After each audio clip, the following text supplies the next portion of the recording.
This is Bill Jasper with the New American Magazine. Over the past couple of years, we at the New American have presented many articles, including this special Free Trade Agenda issue, exposing the dangers of the Trans-Pacific Partnership, or TPP.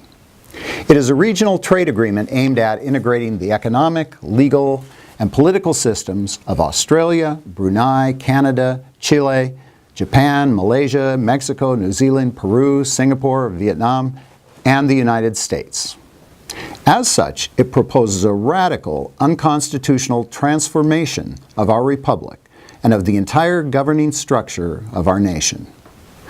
The architects of the TPP admit that they plan to expand the outrageous ambitions of the TPP to an even larger group of nations, which they have dubbed the Free Trade Area of the Asia-Pacific, or FTAAP.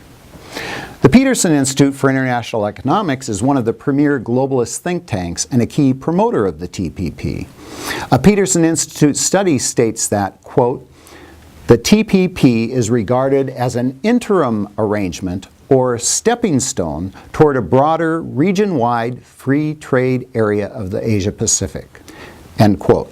The TPP and FTAAP promoters are consciously using the same formula of lies, deception, subversion that the globalist leaders in Europe have been employing for decades to convert the formerly independent nations into obedient member states of the European Union. The TPP, if accepted, will transfer increasing legislative, executive, and judicial powers to regional entities and to the World Trade Organization, which claims ultimate jurisdiction over all matters covered by the agreement. And what kind of matters are those?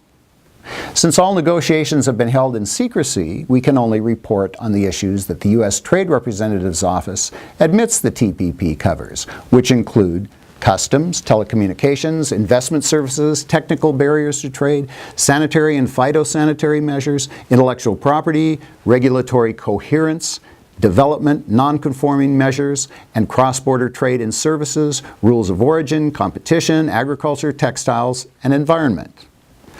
One can only speculate on the consequences when surrendering sovereignty on any of these important issues.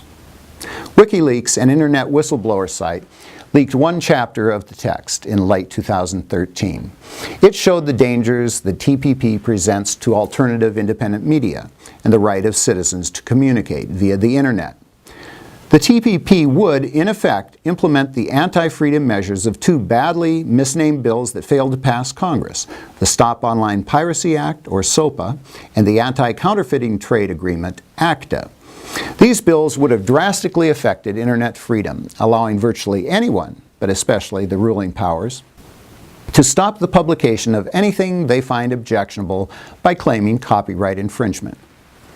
My colleague at the New American, constitutional attorney Joe Wolverton, points out that, quote, "Such procedures bypass the U.S. court system and the Constitution by abolishing the due process owed to those accused of crimes," end quote.